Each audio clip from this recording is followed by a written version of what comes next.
And how is everybody doing? Alongside Jason Andera, I am Jay Elson, and this is Varsity Sports. Tonight, we officially shift our focus to high school hoops. Yeah, we'll get you set for what should be an exciting season with an overview of not only some of the best players in the Dakotas, but the best teams in North and South Dakota. And we're going to begin in North Dakota with a look at the defending Class A champs. The Minot Magicians have to replace their spark plug, Dakota Halverson, but they have a lot of talent in place. And Coach Dean Wicheski knows the expectations are high, but he also knows it's a long season.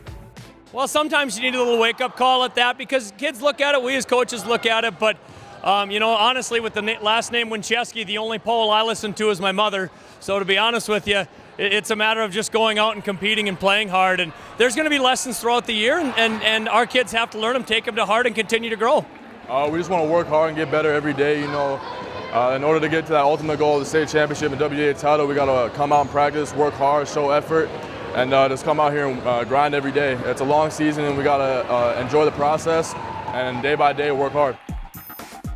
All right, with that, we take a look at the first installment of Jason's power rankings for Class A hoops in North Dakota, and Minot on top, as many probably would have expected to this point, but who else do you like, and who else has a chance to maybe supplant the Magicians up at the top? Well, you talk about Class A in North Dakota, and like it has been for the last few seasons, there's a lot of good teams in this class, and you said it, Minot belongs at the top to begin with.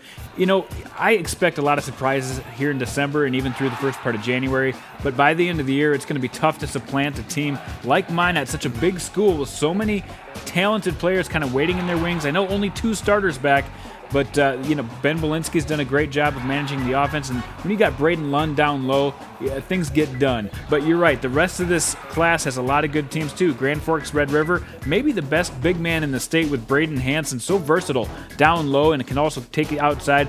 Great from that 6'8 frame. And then Century, runner-up last year, got 2 double-digit scorers back by the name of Adam Geiger and Dalton Feeney. We're not done with them. Yeah. We got through the football season with those guys making a run. They might have a basketball run in them too. And then Cheyenne, their first year with seniors on the roster, they might make a push to win the EDC this year with Eric Ringdahl, one of the best players out of the EDC. And then Davies, don't count them out. They got a lot of guys to replace. But this is the kind of team that could really get a run going by the end of the year. All right, let's move into the Class B boys now. 4 Winds Minnewacan has been right on the cusp of something special for the past few seasons, but with 3 double-digit scores back from last year's 24-3 team, they feel like they've got as good a chance as anyone in this class. Who else, though, Jason, do you have in the top 5? Yeah, Partial is a team to watch. They really caught fire toward the end of last season with DeAndre Simpson in that top 4.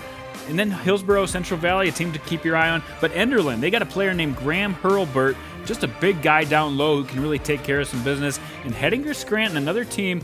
This team really could make their way all the way up through this class somewhere.